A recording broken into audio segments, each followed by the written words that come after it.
जय हिंद दोस्तों, मैं राजकुमार स्वागत करता हूं आप सबका कॉन्सेप्ट गुरुजी के यूट्यूब चैनल पर। आज दोस्तों हमने ये प्रश्न दिया है कि मादा जनन तंत्र का चित्र आप कैसे समझ सकेंगे और एग्जाम में आएगा तो आप कैसे इनको बना सकेंगे। बहुत ही बढ़िया से समझाऊंगा ताकि आप जो है एग्जाम में इसको बना पाएँ और आपका अच्छा नंबर आ सके। इसलिए चैनल पर अगर नए हैं तो चैनल को सब्सक्राइब कर जाए, क्योंकि इस चैनल पर क्लास 9 से लेकर क्लास 12 की तैयारी कराई जाती है। ठीक है, चलिए देखते हैं। देखिए, ये आपका पूरा चित्र बनाया हुआ है, ठीक है ना। इसको आप 2-3 बार अगर प्रैक्टिस कीजिएगा कॉपी पर तो आप बना लीजिएगा।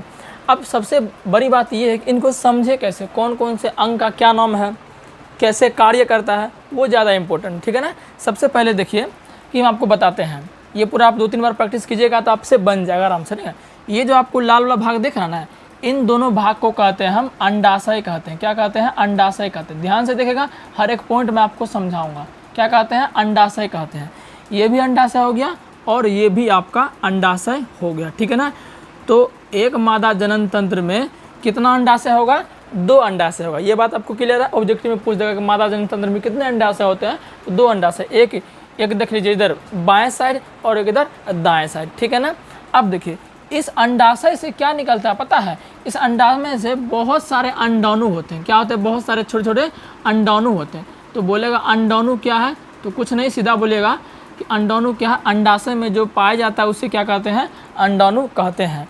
जब देखो, जब लड़की जन्म लेती है तो उसमें हजारों अंडाणु होते हैं। क्या होते हैं? हजारों अंडाणु होते हैं, लेकिन वो उस समय कोई काम का नहीं होता है। जब 12 से 13 साल तक लड़की होने लगती है तब इसका जो अंडाणु है ना पकने लगता है। क्या लगता है? पकने लगता है।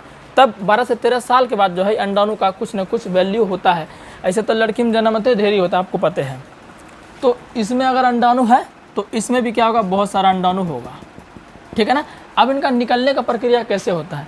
अगर मान चलिए 1 महीने में इससे अंडा एक निकला तो इससे नहीं निकलेगा। मतलब 1 महीना में कोनो एक नहीं, ऐसा नहीं कि एक रोज निकल जाएगा, एक रोज निकल जाएगा, कटना ना प्रॉपर।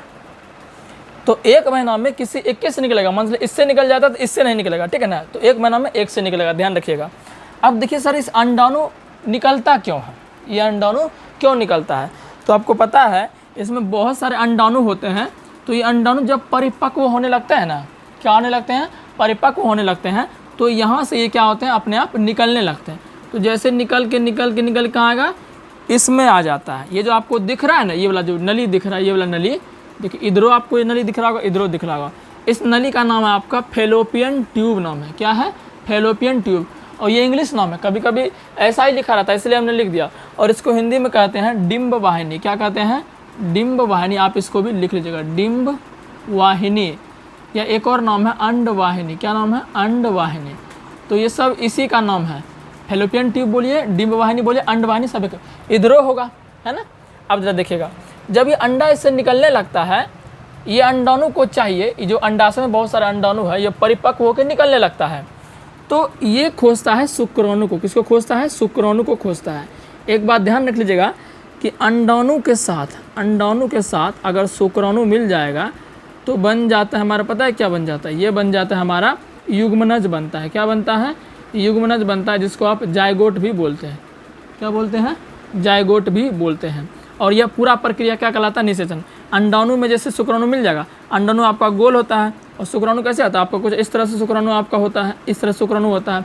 तो जैसे ये अंडा में शुक्राणु घुस जाएगा तो ये क्या हो जाएगा? परिपक्व हो जाएगा।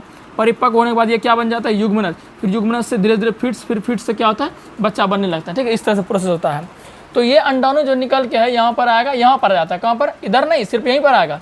मान चलिए इससे निकल रहा है तो यहाँ पर आएगा, और इससे निकल रहा है तो ये अंडाणु से निकलेगा तो यहाँ पर आ जाता है, यहीं पर आता है। अभी यहाँ पर नहीं आएगा, ध्यान दीजिए। कोनो या तो इधर से निकलेगा या तो इधर से निकलेगा, ठीक है ना। अब देखिए, पहले और अंग का नाम जान लेते हैं। ये जो पूरा पार्ट दिख रहा है आपको घेरा वाला, इसको बोलते हैं गर्भाशय। क्या बोलते हैं? गर्भाशय बोलते हैं। जिसको आप यूटेरस भी बोलते हैं। क्या बोलते हैं? यूटेरस, इंग्लिश शब्द इसको बोलते हैं, ध्यान रख लेना है, यूटेरस। और जो आपका ये वाला पार्ट है इसको बोलते हैं ग्रीवा। क्या बोलते हैं? ग्रीवा बोलते हैं। और ये वाला पार्ट इसको बोलते हैं योनि बोलते हैं, इसको आप वेजाइना बोलते हैं इंग्लिश में, ठीक है ना। तो ये सब आपको पार्ट याद रखना चाहिए। तो पूरा पार्ट हमने आपको बता दिया है। तो यही सारा पार्ट जो है मादा जनन तंत्र का होता है। अब काम कैसे करता है? हर एक अंडाणु को क्या चाहिए? इसमें भी अंडाणु है, इसमें भी। हर एक अंडाणु को क्या चाहिए? शुक्राणु चाहिए। तो शुक्राणु उसको किससे मिलेगा? शुक्राणु मिलेगा उससे पुरुष से। किससे मिलेगा? पुरुष से मिलेगा। ध्यान रखना, अंडाणु होता है मादा जनन तंत्र में और शुक्राणु होता है पुरुष से।